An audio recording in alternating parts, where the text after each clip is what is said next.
अस्सलाम वालेकुम वरहमतुल्लाहि वबरकातुहू। उम्मीद करती हूँ आप सब बहन भाई खैरियत से होंगे और अल्लाह ताला हम सब के रोज़े हमारे अमाल को कबूल फरमाए। मैं ना बड़ी रोतलू हूँ तो इसलिए मेरी आवाज़ शुरू में ही रोने वाली हो जाती है।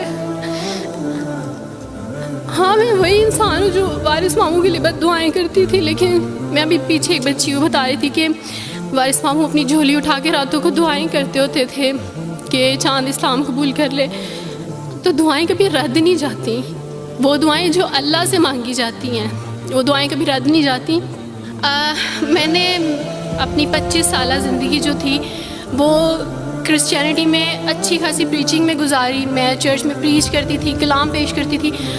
एक आप कह लें कि कटर मसीही थी मैं, और ऐसी मसीही थी जो वारिस मामू को यानी बोलने नहीं देती थी फैमिली में। जब मुझे पता चलता था कि आज वारिस मामू फ़लाँ फैमिली में विज़िट करके गए हैं, मैं उस घर में पहुंच जाती थी। इससे पहले कि वारिस मामू की बात उनके ज़हन पे असर करें, मुझे खुदा का कलाम पेश करना है, उनके घर पे जाके दुआ करनी है ताकि शैतान अपना काम ना करे। बिकॉज़ मेरे नज़दीक वारिस मामू जो काम कर रहे थे वो शैतान का काम था, क्योंकि वो खुदावन से दूर कर रहे थे मेरे लोगों को। तो मैं उस फैमिली में पहुँच जाती थी, अपने लोगों को चाहती थी कि वो खुदावन के साथ जुड़े रहें, वो कभी खुदावन का इनकार ना करें, वो यीशु मसीह का इनकार ना करें। ये सब मेरी यानी मैं आप कह लें कि एक स्ट्रॉन्ग वर्क करती थी। मुझे इस चीज़ का डर रहता था कि वारिस मामू की वजह से अब मज़ीद लोग इस्लाम कबूल ना कर लें, लेकिन क्या पता था कि अल्लाह ताला मुझे ही दायरा इस्लाम में ले आएंगे और मैं ही वो शख्स बनूँगी जो इस्लाम कबूल करेगी। CSS कर रही थी, मैंने BA कंप्लीट किया अपना, और उसके बाद मैं CSS कर रही थी। उसके दौरान अल्लाह ताला ने मुझे ये तौफीक दी कि स्टडी ऑफ डिफरेंट रिलीजियंस की किताब पढ़ने के दौरान ये सब्जेक्ट जब मैं पढ़ रही थी तो मुझे पता चला कि इस्लाम ही खूबसूरत मज़हब है। अच्छा, आप यकीन जाने वारिस मामू रमज़ान में कुरान पाक डिस्ट्रीब्यूट करते थे और राशन देते थे।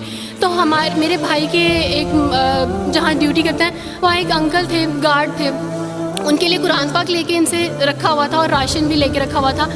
और मैं उस कुरान पाक को ना छुपा छुपा के अपनी सेफ में रखती थी और डरती थी कि किसी दिन मैं इसको खोल ना लूँ। अक्सर एक दो दफ़ा पकड़ा कि खोल के देखूँ तो सही, कोई ना कोई गलती तो होगी ना इस कुरान में भी। ये तो बड़ी बातें करते हैं बाइबल के बारे में, कुछ ना कुछ तो होगा। लेकिन अब यकीन जाने एक डर था कि जिस दिन मैंने इस कुरान को पढ़ा मैं इस कुरान को अपना दिल दे बैठूँगी। और वही हुआ कि जब मैंने कुरान पढ़ा तो मैं इस पर ईमान लाए बगैर नहीं रह सकी। एक रात वारिस मामू को कॉल की और उनसे कहा कि 2 बजे का लगभग टाइम था, और इनसे कहा कि वारिस मामू मुझे आपसे ज़रूरी बात करनी है। तो इन्होंने कहा कि क्या बात है बेटी, कोई ज़िंदगी मौत की बात है? तो मैंने कहा कि ऐसे ही समझ लें, मैं रो रही थी। तो इन्होंने कहा कि सब खैरियत है। तो मैंने इनसे कहा कि बस बग़ैर कुछ कहे आप मुझे कलमा पढ़ा दें वारिस मामू। और वारिस मामू और मैं बिल्कुल खामोश थे। यानी वारिस मामू कहते हैं कि उस वक्त मुझे लगा कि जैसे मेरा दिल फट जाएगा। मुझे यकीन नहीं आ रहा था अपने कानों पे कि वो जो सबसे बड़ी रुकावट थी वो मुझे खुद कह गया कि मुझे कलमा पढ़ा दें। और मैंने इनसे 5 मिनट का यानी स्पेस ली कॉल पे, और 5 मिनट में मैंने दुआ की। लेकिन उसके बाद मैंने कहा कि अगर मैं हक़ पे हूँ, सच पे हूँ, तो बस फिर खुदावंद इसको हो लेने दें। और वही हुआ, मैंने इस्लाम कबूल किया। और सोचा था कि CSS कंप्लीट करने के बाद फैमिली में अनाउंस करूँगी, लेकिन अल्लाह ताला ने कुछ और मंसूबे बनाए होते हैं, इंसान के कुछ और मंसूबे होते हैं। आप यकीन जाने मेरी फैमिली को जल्दी पता चल गया। एक रात मेरे बाबा ने वारिस मामू को घर बुलाया और इनसे कहा कि हम चांद की शादी करना चाहते हैं, आप इससे पूछ दें कि अगर किसी को पसंद करते हो तो हम इसकी शादी उससे कर दें, हम जो है ना वो इसकी मर्ज़ी के ख़िलाफ़ नहीं जाएंगे। तो मैंने उनसे कहा कि आप ऐसा नहीं कर पाएंगे। उन्होंने कहा कि नहीं, हम कर सकते हैं। मुझे ये था कि मुझे पछतावा ना रहे कि मैंने शायद उस दिन पापा से बात करती तो पापा मान जाते। तो मैंने उनसे कहा कि पापा मैं एक मुसलमान मर्द से शादी करूँगी, आप ऐसा मेरे लिए कर सकते हैं? अगर आप किसी मुसलमान से मेरी शादी करेंगे तो ठीक है, मैं शादी करने के लिए तैयार हूँ। मेरे घर में एक सन्नाटा छा गया। और